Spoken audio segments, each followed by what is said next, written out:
This one tied at 14 now as he sends this one away. On the return, here comes Smith out of the end zone.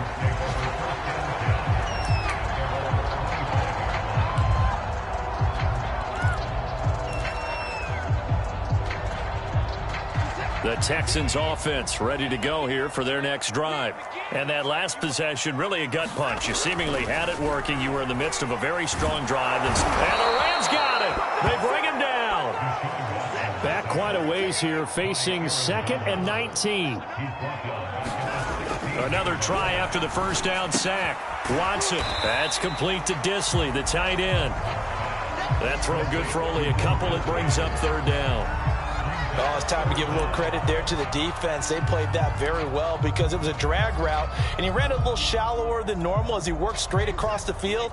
He was hoping he'd get lost behind the defensive line, but once he made the catch, nowhere to turn upfield and gain any yardage. Now on 3rd and long, they'll look to throw. And his pass is intercepted for the 4th time today. Picked off by Jalen Ramsey. But really not much secret there. 3rd and long, Charles, that he was looking to throw the football. And I would imagine as a defender, you're kind of salivating in that spot, right?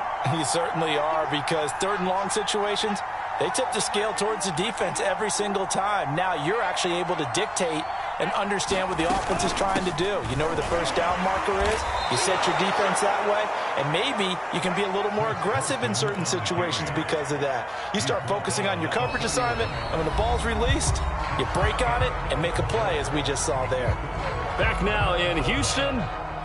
All square, 14 apiece to score as we get ready for the 4th quarter. 3 yards remain for 2nd down.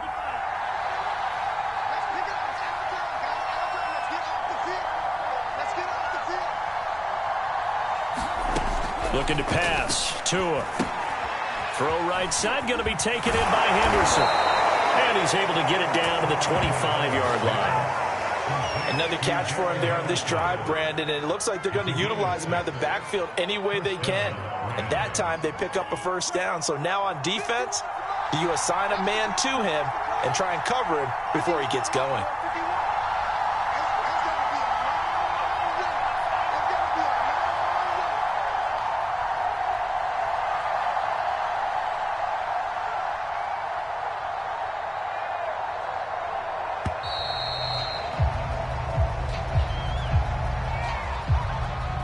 And that'll set him back 5.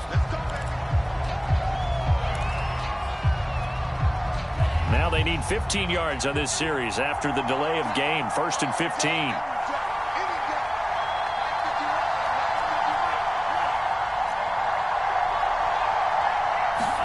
Now a play fake. Here's Tagovailoa.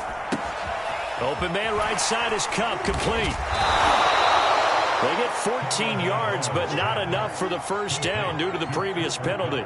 That looked like a pretty good route combination there, because you've got to find a way to clear the guy running the drag, because when you do, you just put the ball on him and then let him run. Yeah, he's got some space.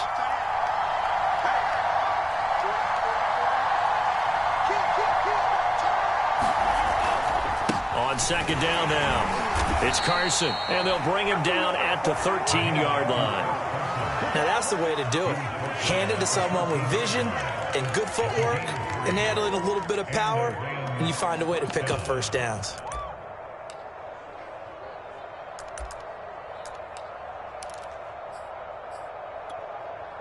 From the 13 now, they work on 1st and 10.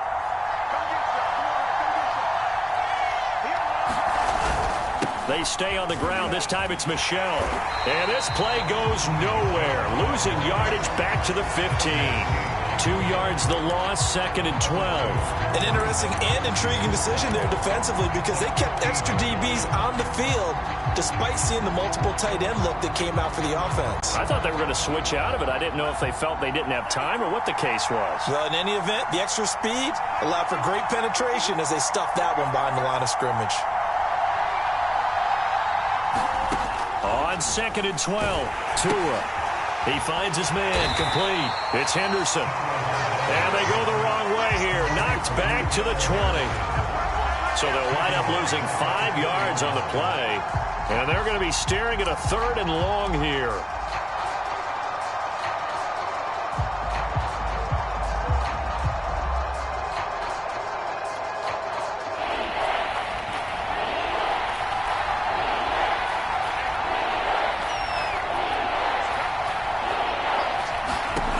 Here's Tua. He'll check this one down to Michelle. And he'll be brought down inside the 20 at the 19. That's going to bring up 4th down, only a gain of 2 there. We can make this one pretty simple. Locked up all of his progressions downfield, forced to get it to his running back. But how about the way they ran to the football and knocked him down to force a 4th down? Gay's kick is good. So he's been automatic to this point of the season, and he connects on the field goal there. And what a luxury it is to have a kicker you can depend upon, partner, because he hasn't missed all year long. Converts on that one as well. And kudos to you. You didn't jinx him.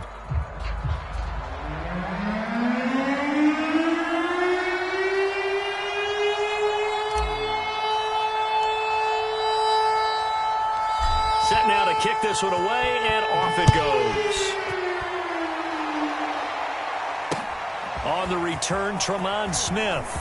And not much happening on the return as he'll get this to about the 23.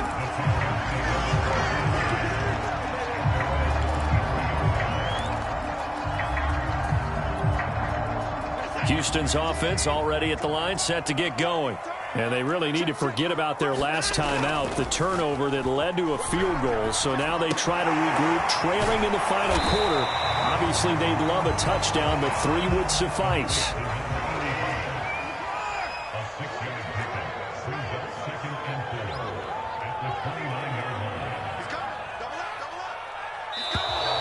And movement here by one of the Texans up front.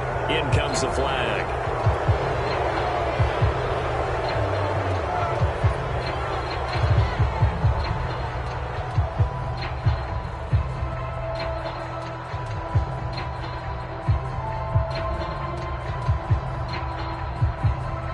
The false start hurts him there a bit. Backs him up to 2nd and 9. Here's Watson. Escaping the pressure right. Oh, the ball comes out on the hit, but they'll say it's incomplete. Well, we've talked about it, CD, but it bears repeating. They are struggling to throw the football. All the interceptions and more incompletions. It just doesn't look like things are in sync out there. I would agree with that, and it's not a good day when you feel like an incomplete pass is almost a win for you because it wasn't intercepted. I think the receivers now, when they're running their routes, they want to catch the ball, but they also want to make sure that. And here we are in the 4th quarter, partner, and watch them drive for what would be a go-ahead touchdown. And you and I both know this is where you need a quarterback who can keep his cool back there, not just for himself, but to keep the rest of the team relaxed too. And he'll lose yardage here, back at the 41.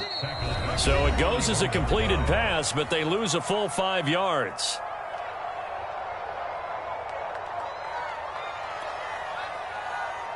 So it's Texans football as we welcome you back.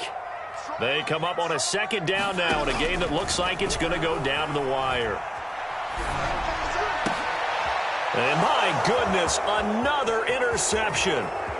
Picked up by Jalen Ramsey. And he will bring it back. It's an interception return for a Rams touchdown. So this defense doubling its pleasure there. Remember, they had the fumble return for a score earlier in the game, and now this time an interception return for another score. Extra point by Gay is up and good, and his guys will take a 10-point lead.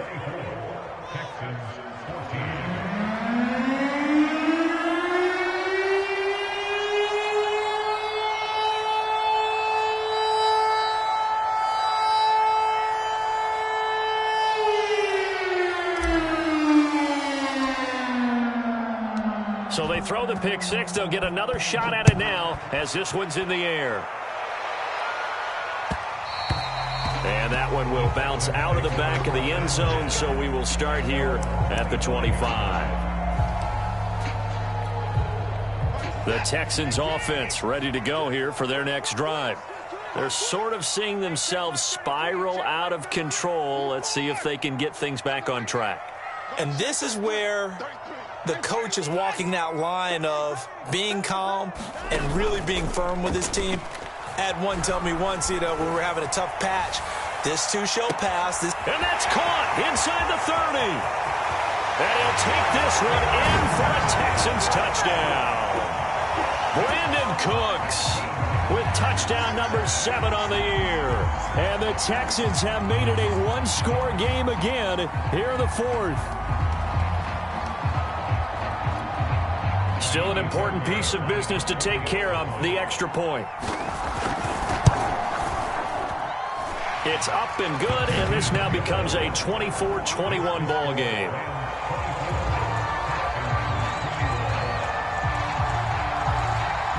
Out is the kickoff unit as they run up and send this one away. And here comes a return from the middle of the end zone. And he's probably realizing he should have stayed in the end zone as he can only muster a return to the 14-yard line. For most people, the excitement of a kickoff return is to see a long one that goes back in the opposite direction. But for the guys covering it, it's being able to stop them deep in their own territory. How about that incredible form tackle right there? Shoulder into ball carrier, and down he goes. They'll start out on the ground with Carson. And a nice gain there as he'll be taken down just shy of the 20. Now the Texans will burn the first of their timeouts as they'll get it with just over 90 seconds to go in the ball game. After the pickup of 5, here's 2nd and 5. They run again with Carson. This will be a short gain of 3 before he's brought down at the 22. Now the Texans will use one of their 2 remaining timeouts as they'll get it with just under 90 seconds remaining.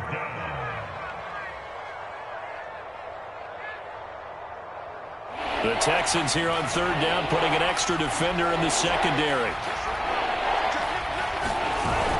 They'll toss it out to Carson. And they'll blow that one up back at the 16-yard line. The Texans going to signal for their 3rd and final timeout, as it comes with 1:25 left to go in the contest.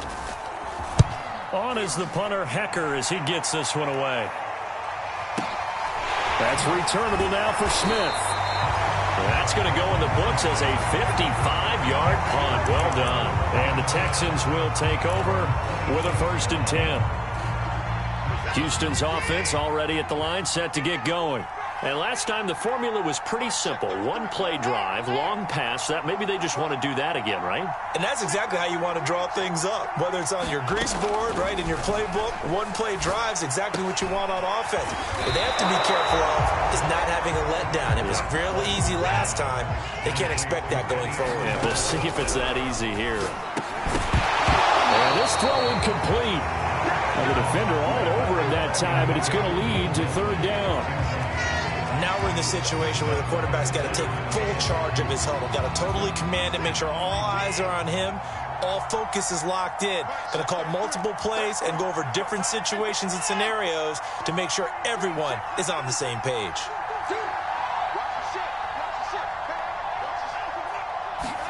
Here's Watson. Now a desperation throw deep downfield. And now here's another interception. Picked up by Jalen Ramsey. Well, you knew you had to take some chances here with the clock winding down, needing a touchdown to win it, and that one might have just sealed their fate. Yeah, and that's the nature of the 2-minute drill. The offense trying to go downfield and make their plays. But defenses, they're sitting back watching everything that they do, but not too far back. They want to be in position to make a play on the ball, and that they did. And he'll get this up over the 25 to the 26. Desmond King making the tackle. Charles, why didn't they just take the knee there? You're asking the question that I'm asking as well, because we've seen a lot of football where coaches decide maybe they get a little greedy. I don't know if they're doing it for stats or for what reason. We've seen it happen in college. And how about in the NFL? The miracle of the Meadowlands. All they had to do was take a knee and the game was over. The Giants ran it one more time. Ball popped free. Philadelphia picks it up and wins the game. What year was that? 1978. I think it was in November.